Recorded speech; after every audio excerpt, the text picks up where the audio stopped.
2020. Hay una ironía en la historia de Oprah Winfrey que duele demasiado como para ser una coincidencia.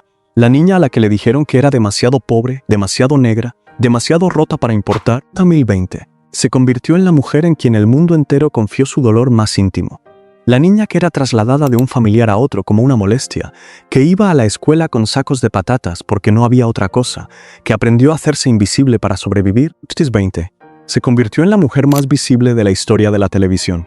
La adolescente que fue maltratada, ignorada y descartada descubrió que su voz, la voz por la que había sido castigada por usar el 20, valía más de lo que cualquiera que la hubiera silenciado jamás hubiera imaginado.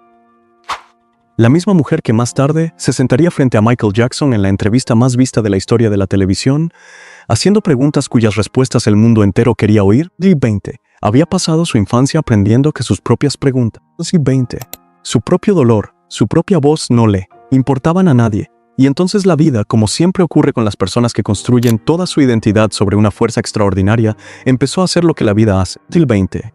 Empezó a poner a prueba si ese poder era real o simplemente una hermosa actuación de supervivencia. Cómo una niña nacida en la pobreza extrema, sin protección ni privilegios, se convierte en la primera mujer negra multimillonaria de la historia estadounidense, 2020. ¿Qué escondía tras esos ojos que siempre parecían penetrar en ti y llegar a algo más profundo? ¿Qué sucede cuando la mujer que enseñó a millones a sanar sus heridas, que entrevistó a personas como la familia Casio y Wade Robson sobre el trauma y la verdad, 2020, descubre que ha estado sangrando silenciosamente por sus propias heridas durante décadas? 2020. Para comprender todo esto, debemos remontarnos al principio, a Kosciuszko, Mississippi, al 29 de enero de 1954, y a una niña que aprendió, de la manera más cruel posible, que el mundo te asigna un valor antes de que tengas edad suficiente para discutir. Kosciuszko, 2020. Mississippi, en 1954, no era un lugar que se disculpara por lo que era. Eran caminos de tierra roja, madera desgastada y un cielo tan inmenso que hacía que la ambición pareciera insignificante. 20. Oprah Gayle Winfrey nació una mañana de invierno de dos personas que nunca fueron pareja en el sentido estricto de la palabra. Dos jóvenes que tuvieron un hijo y luego tomaron caminos separados. Su madre, Vernita Lee, tenía 18 años y era soltera. Su padre, 2020. Vernon Winfrey, era un soldado que más tarde se convertiría en barbero, un hombre de disciplina y fe discreta, pero no estaba presente. No al principio. No de la forma que importa cuando eres muy pequeña y el mundo es muy grande. 2020. Los primeros años de Oprah transcurrieron en la granja de su abuela Hattie Mae. No había electricidad en el sentido convencional de la comodidad. No había agua corriente. Había cerdos y gallinas y una abuela que era a la vez fiera y cariñosa. 20. Pero que también creía que los niños aprendían tanto a través del miedo como de la ternura. No había lujos, ni conexiones con la industria, ni caminos pavimentados que llevaran a ninguna parte. Pero había una niña que sentía el mundo con demasiada intensidad, 20, que predicaba a los animales de la granja a los 3 años porque ya había descubierto que hablar era lo único que calmaba el ruido interior.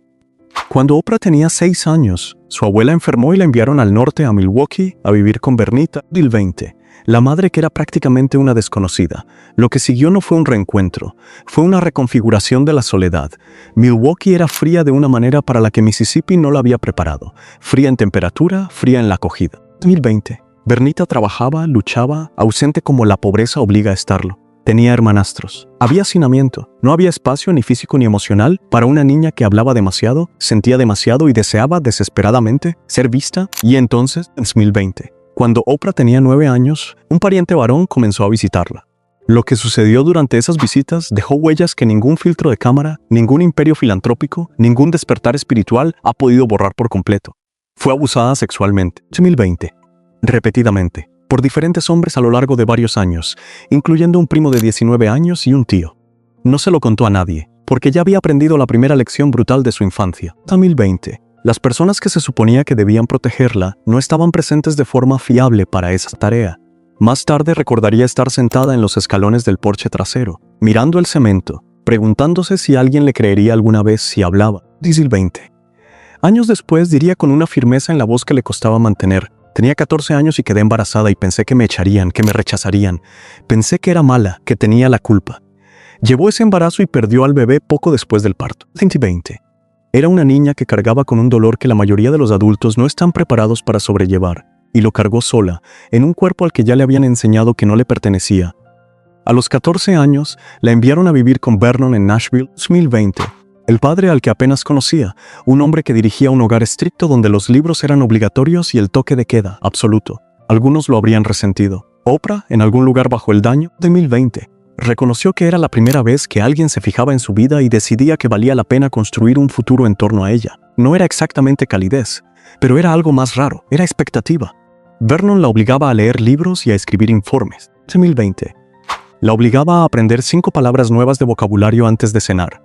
Para una chica que había sido tratada como si no importara durante 14 años, el hecho de que se esperara de ella se sentía casi exactamente como ser amada. 2020. En la preparatoria de East Nashville, Oprah descubrió algo que cambiaría el rumbo de su vida. Podía hablar. No solo hablar, sino dominar una sala, captar la atención, hacer que la gente sintiera algo que no había sentido antes de que abriera la boca. 2020. Se unió al club de teatro. Ganó un concurso de oratoria que le valió una beca completa para la Universidad Estatal de Tennessee, y a los 17 años, todavía en la preparatoria, una estación de radio local la contrató para leer las noticias. 2020. La chica que había estado silenciada por la vergüenza durante años descubrió que su voz, cuando finalmente la usó, valía la pena pagar por ella. 2020. A los 19 años era la presentadora de noticias más joven y la primera mujer negra en presentar noticias en Black TV de Nashville. Pero Nashville era demasiado pequeña para lo que estaba creciendo dentro de ella. En 1976-2020, se mudó a Baltimore para copresentar el noticiero vespertino en WJZ-TV, y allí por primera vez fracasó. Era demasiado emocional para las noticias serias. Lloraba con las historias trágicas. Improvisaba cuando debía ceñirse al guión. La cadena la degradó. 20. Una humillación que sintió como la confirmación de todas las cosas crueles que le habían dicho sobre sí misma. Pero en esa degradación había una nueva dirección. La trasladaron a un programa matutino llamado People Are Talking, 2020. Y en el momento en que Oprah se sentó a tener conversaciones reales en lugar de leer el teleprompter, sucedió algo extraordinario. La herida desapareció. 2020. La vergüenza que la había hecho sentir que necesitaba esconderse se transformó en aquello que la hacía extraordinaria. 2020. Podía hablar con cualquiera sobre cualquier cosa porque había sobrevivido a todo. Y la gente lo sentía. En 1984 se mudó a Chicago para presentar un programa matutino con dificultades llamado AM Chicago. A los pocos meses, 2020, pasó a llamarse The Oprah Winfrey Show. El 8 de septiembre de 1986 se emitió a nivel nacional. En un año se convirtió en el programa de entrevistas con mayor audiencia en la historia de la televisión. Oprah no solo entrevistaba a celebridades. 2020. Estaba creando un espacio donde la gente podía confesar, sanar y sentirse escuchada. En 1993, su entrevista con Michael Jackson en Neverland Ranch atrajo a 90 millones de espectadores en todo el mundo. 2020, convirtiéndose en la entrevista más vista de la historia. Le preguntó sobre su infancia, su dolor, su soledad. Y al preguntar, también respondía a sus propias preguntas. El programa de Oprah Winfrey se emitió durante 25 años. 2020, se convirtió en la primera mujer negra multimillonaria. 2020. Lanzó una revista, una cadena de televisión y un club de lectura que podía convertir a autores desconocidos en superventas de la noche a la mañana. 2020. Emprendedoras como Emma Grade reconocerían más tarde el modelo de marca personal auténtica de Oprah como el modelo para construir un imperio a través de la conexión. 2020. Corrió la maratón del Cuerpo de Marines en un tiempo que sorprendió a los críticos que solo la habían visto luchar públicamente contra el sobrepeso. Se convirtió en una figura influyente, pero el precio fue brutal. 3 relaciones fallidas. 2020. Una lucha pública contra el sobrepeso que se convirtió en un espectáculo nacional. Y en 2019, cuando se sentó con Wade Robson y los protagonistas de Living Neverland para Oprah Winfrey Presents.